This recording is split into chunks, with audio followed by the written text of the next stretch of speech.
All right, so I've got all my curb line elevated, and I can see here that it's all been elevated. Now, the only one that probably may have, depending on your data, you might want to take a look at, and is this one here. So when I picked on it and went to edit, and we go to horizontal, my horizontal start point was down here, and it was going this direction. So what I did was I did a reverse line string direction so that my start was up here. And the reason I did that was that I don't really have a starting elevation here, but I do so down here. So using this starting elevation, I was then able to put in the rest of them. And then this one, you'll notice that when I go to vertical, it doesn't have an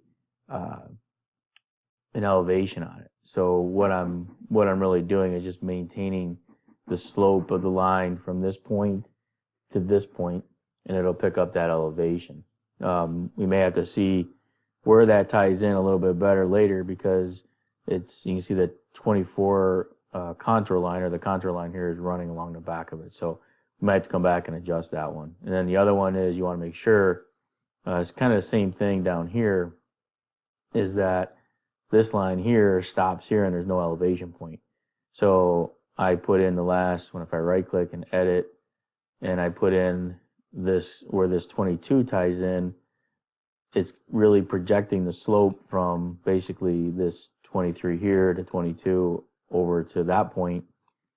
And I actually continued the line down on these guys, and noticing that I really don't have line there, because this line is right here is a separate line. So what you would do in this case, you could just join these two.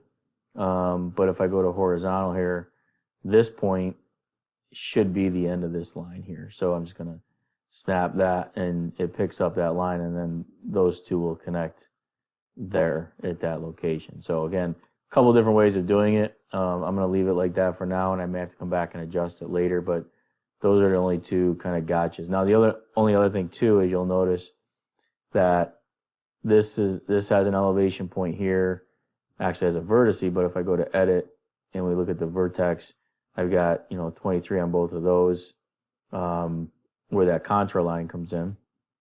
And I probably should do the same thing here, right? So what I need to do is add a VPI, and I'm just going to pick, instead of crossing, I'm just going to pick the end of that line, and we'll pick that contour, and I'm going to pick this line and pick that contour, so to add those in there. If I look over here on this other one, to point out that I didn't put one here. So if we take a look, I didn't put a vertical point there because this 24 is actually the top back, not here. Now 23 ties in down here, and that's the bottom. So I'm actually using that spot shot and not the contour, where here I'm using the contour. I didn't put one here either because that's the top back of curb and not the bottom. So I didn't want to put in the wrong elevation along that curb line. So that just gives you an idea of what I did in this particular case. Again, every site's going to be different and have its own uniqueness. But now that I've got the bottom of curb done, I'm going to show you how to get the top back of curb and the gutter pan put in using a couple different methods.